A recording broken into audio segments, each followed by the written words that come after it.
Boa noite, Alex. Parabéns pela vitória. Alex, em menos de uma semana, você treinou o time e já foi para um jogo.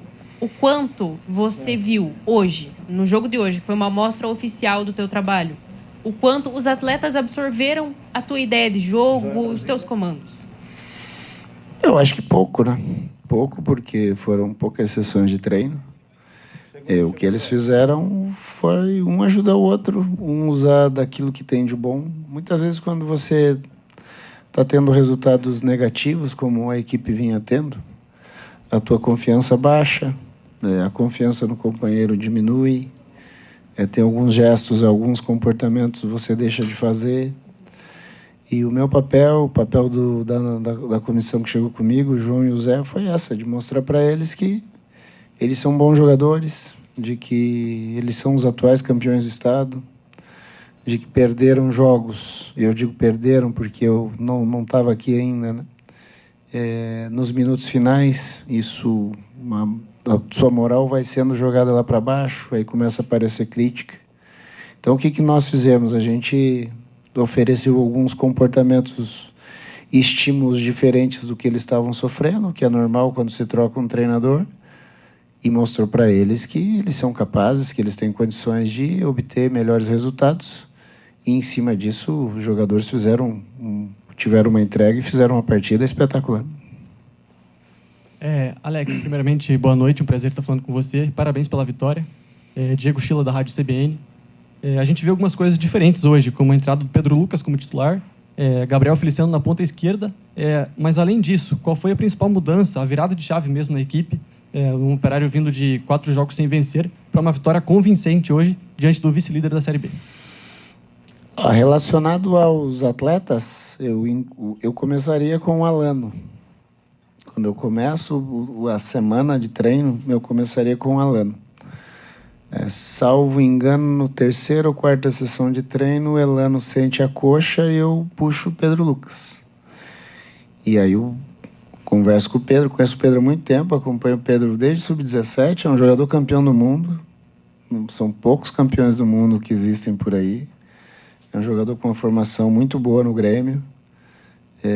Ninguém chega a ser campeão no mundo e tem a carreira de base que ele teve no Grêmio, se você não tiver qualidade. A oportunidade apareceu, ele aproveitou bem e conseguiu jogar. E nos ajuda bastante.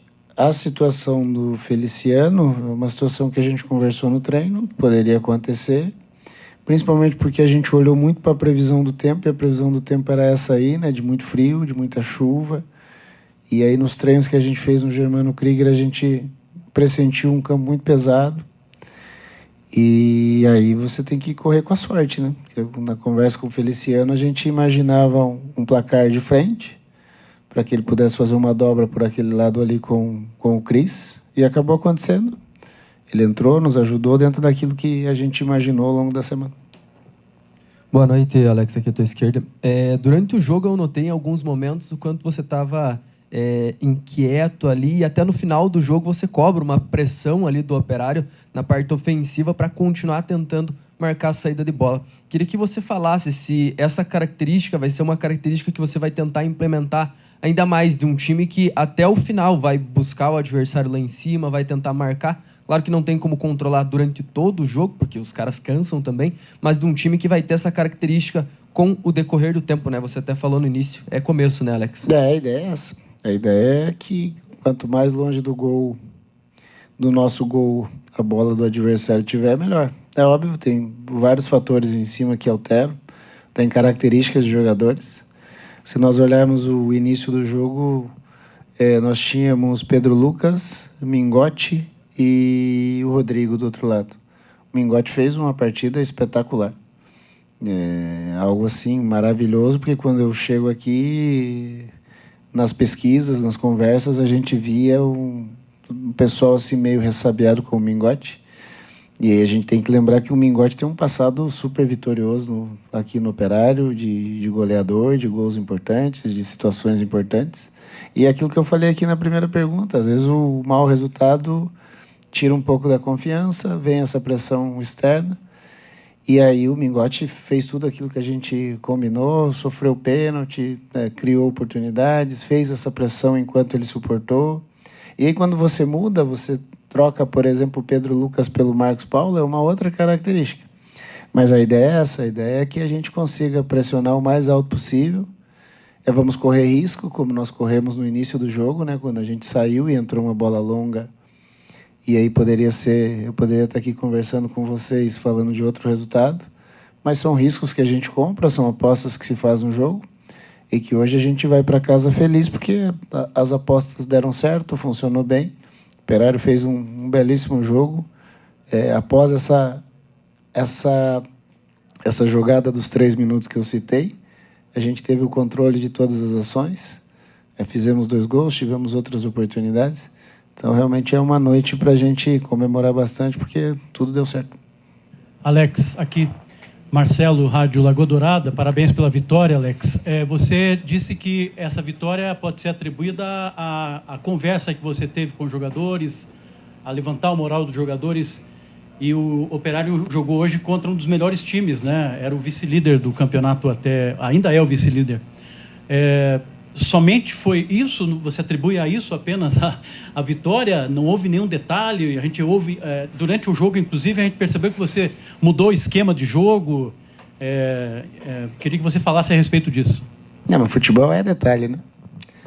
Eu acabei de citar um detalhe. Nós apostamos em pressionar desde o início para que entrasse essa bola longa deles e a gente estivesse bem posicionado.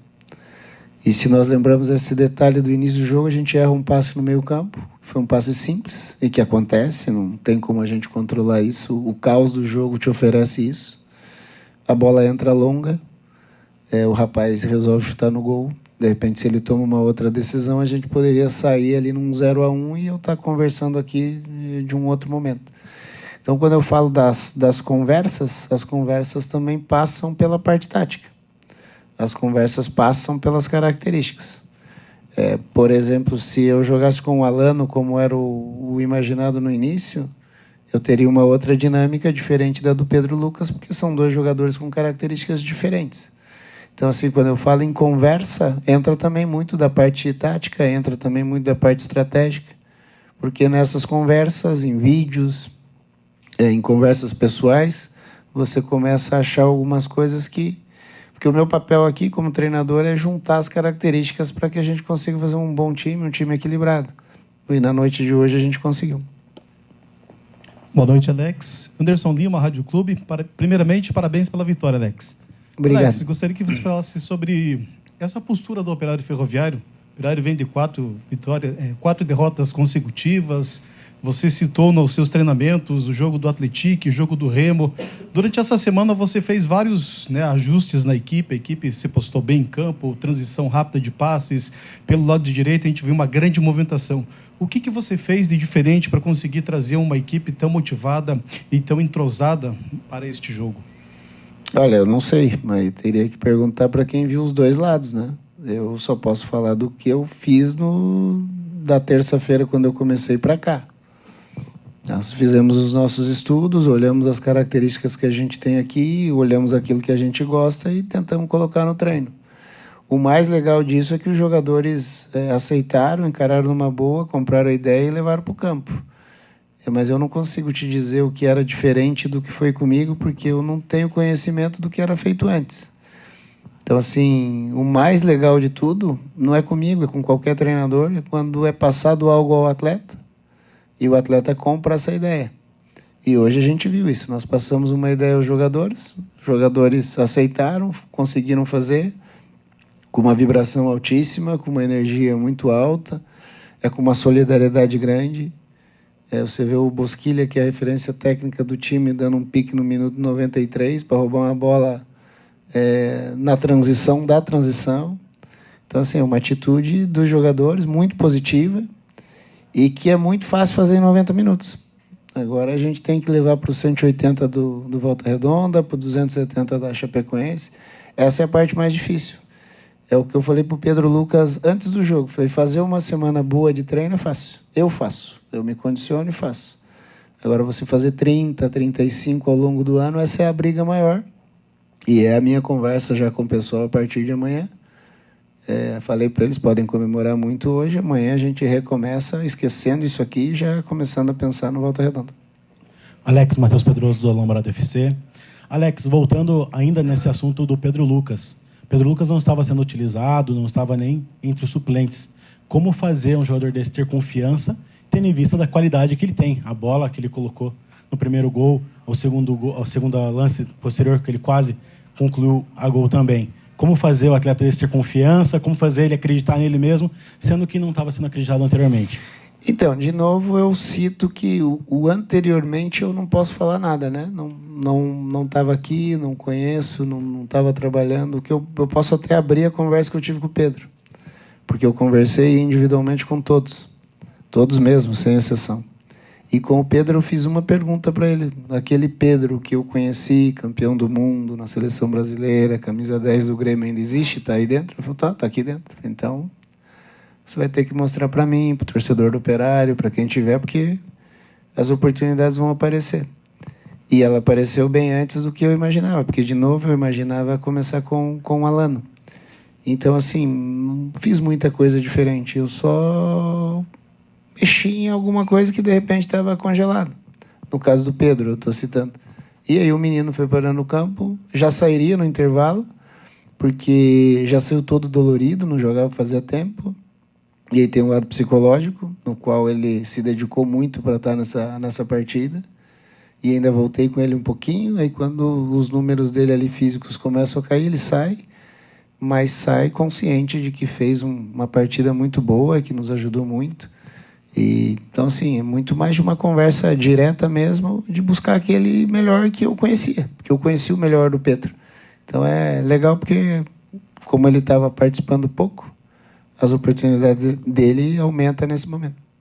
Alex, tu destacou as conversas. No final do jogo, ele também conversei com o Bosquilha. Ele também destacou as conversas que tiveram durante a semana. Eu queria saber o quanto tu acredita que a parte psicológica vence um jogo e o quanto isso é importante preparar os jogadores psicologicamente. E na tua estreia, tu teve vários desfalques, são 8 jogadores aí no departamento médico. No próximo mês tem uma janela aí de transferências. Vocês já falaram sobre reforços? E aí, Júnior, responde você essa aí. E você viu? Tem isso também. Assim, o jogo é mental, né? Se você não acreditar que você tenha condições de fazer coisas boas e até melhores do que você já fez em algum momento, você fica estagnado, você não consegue jogar. A parte técnica é importante, a parte tática é importante, a parte física é importante, mas a parte mental é o que carrega todas essas outras 3 situações. Então, a busca é sempre essa. E não é fácil, porque a gente tem por mania de achar que jogar futebol é fácil, e não, é muito difícil, é muito complicado. E aí eu sou um cara que eu gosto das histórias das pessoas, né? Como é que você chegou? Por que você está no Operário hoje? Eu fiz essa pergunta para a grande maioria deles. E eu nem queria a resposta, eu só queria que eles pensassem no porquê que estavam aqui. E a outra coisa que eu digo sempre é que, cara, tem 600 clubes no Brasil. 20 jogam a Série A e 20 jogam a Série B. Então tem muitos jogadores por aí. O Júnior, o telefone dele toca toda hora algum jogador querendo chegar aqui. Mas, às vezes, o cara não chega por essa parte mental. Então, a preparação, ela existe de todos os lados.